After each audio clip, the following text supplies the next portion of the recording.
Lah, nakauwi na doon yung addict sa computer shop. Panigurado mag-a-addict na naman yan dito, maglaro ng Dota. Ha! Ayos talaga, namimiss ko na si Idol, yung maasim yung tenga. Lah, panigurado amoy Europe yun kasi 'di ba sa Europe na nagtatrabaho yon. Lah, edi mag-overheat na naman ako. Ha! Ayos, ang tagal ko nang nanlalamig eh, wala nang naglalaro ng computer dito eh. Lah, naamoy nyo ba yun? Oo, naamoy ko yung hininga mong maasim. Tama ka headset, may naamoy akong mabango. Amoy ano? Amoy abroad, galing galing ibang bansa. Grabe, napakainit naman dito sa Pilipinas. Kaya nga, napakabango. Ano kaya yun? Lah, si Idol ba to? Yung addict sa computer shop? Grabe, napakainit. Wala nga naglalaro ngayon, pero Diyos ko, napakainit ng panahon ngayon. Diyos ko, hindi na talaga ako sanay sa init. Alam mo naman, sanay na ako sa lamig.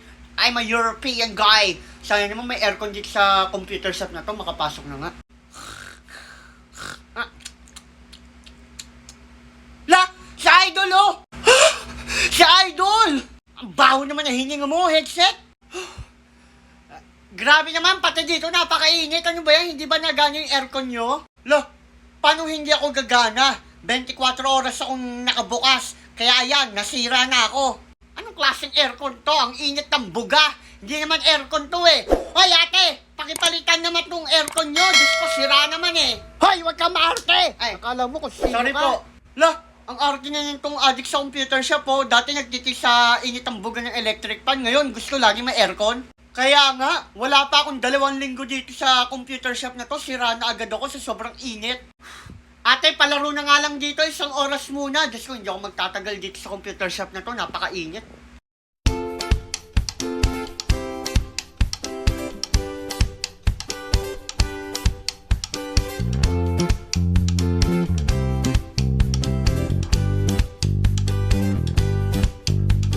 Sumobra naman yung arte ng addict sa computer shop na to. Kaya nga dati naman hindi siya nagre-reklamo kung bakit mainit.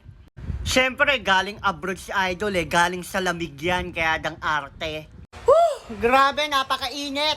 Lah, ang arte Hoy, baka nakakalimutan mo dahil sa'yo, bakit ako naging dugyot?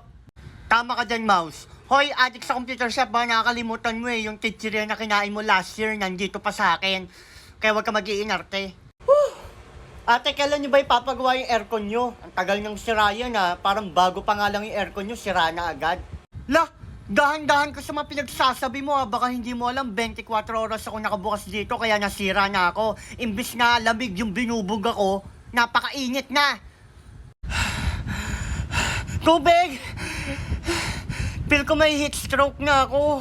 Lah, si OA, mas may himatay pa ako sa hininga mo Hoy, system unit, isa ka ding maarte Bakit ka naman mag-overheat? Hindi ka naman nakasindi.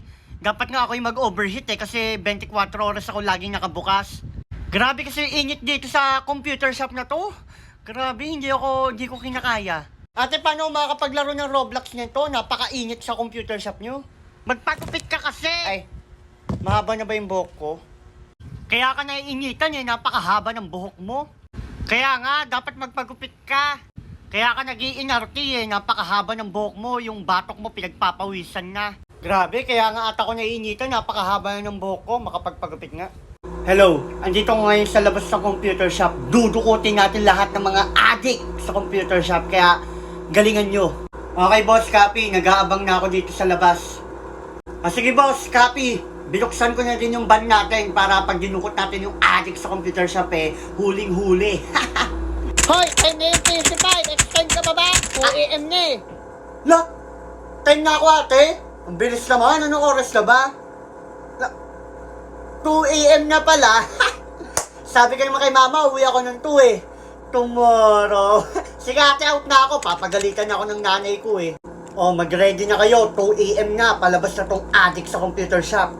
Payas 2 AM na, hindi ka pa rin nauwi. Umuwi ka na, sinasabi ko talaga sa'yo. Baka hindi mo alam may nandudukot ng mga bata ngayon. Baka madukot ka, sige ka, pag ikaw dinukot, wala akong paki sa'yo. Ano na, umuwi ka na? Eto na pauwi na ako, nasa labas lang ako ng computer shop boss, nasa labas na yung addict sa computer shop. Oo, nakikita ko, hindi ako bulag. Okay, Nandito na din ako sa labas. Naka-ready na din yung tape ko para sa bunganga niya. Itatapal ko. Lo, parang familiar sa akin yung mukha niyan to. Yung nasa loob ng van. Ay, pre! Parang nakita na kita sa TV ah. Parang nasa balita ka ata. Parang ikaw ata yung nandudukot ng mga... Kuya, tanong lang kung kayo din bago magastos ng ticket nyo pa uwi. Okay, at dahil nga nakauwi na ako ng Pilipinas and grabe napakainit dito sa Pilipinas and sasagutin ko to, pero tuturuan ko kayo kung paano gumawa ng cold choco, yung tinitimpla ko sa bar ko. Kaya, let's go! Wala, mainit talaga kasi rekta bubong eh. Wala kaming kisame eh, no? Mahirap lang talaga kami.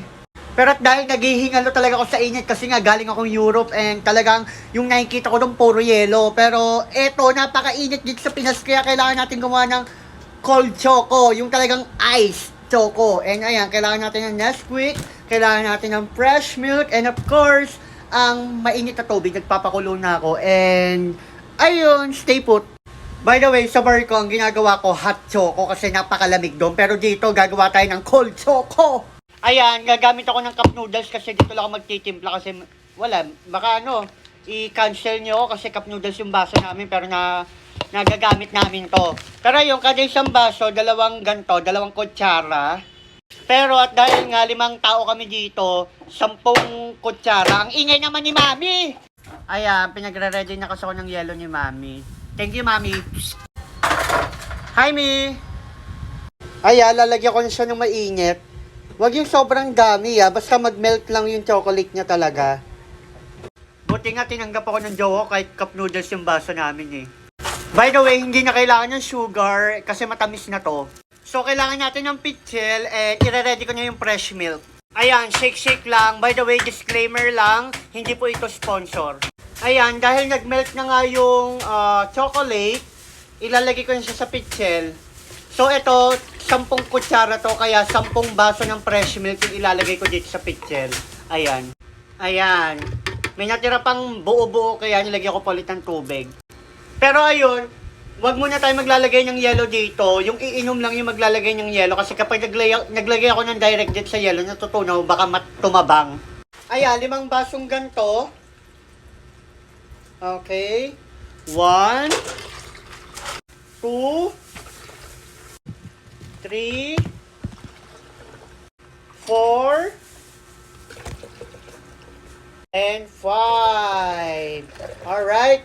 Then, iyan lang natin siya, isa-shake. I mean, imimix. Ihahalo, yun na lang, haluin natin. Ayan, haluin na natin, then, tikman natin! Wow! Wow! Si OA! Kalasa siya ng ng Moo or ng Chucky, mga ganon. Ayan, kung medyo natatamisan pa kayo, idagdagan nyo ng fresh milk. Ako, dadagdagan ko pa. So, lagyan natin ng yelo para bigyan natin si Mami ng cold choco. Ayan, titikman na ni Mami. O, tikman mo. Ano yan? Ay, ang arte naman yung paghigop. Wow, sobrang sarap. Wow! Wow talaga, sobrang sarap Ano daw. yan? Okay. Ayan, titikim din si Lola. Sama ka sa video la. Ano? Cold choco. Wow! Ang hot mo dyan, La. Ang hot ni Lola. Ang init na nga dito sa Pinas. Ang hot pa ni Lola. Ayan. Tikim ka. Ang tagal naman, La. Ano lasa? Dilis. So, sasagutin. Ang iingay naman ng mga magulang ko. Ang ingay nyo, Lola. By the way, sasagutin ko yung tanong mo. Wala kaming ginagastos dito and charge po yung by the company and talagang ang gusto lang ng company makauwi ka ng safe. Ayun lang. Bye!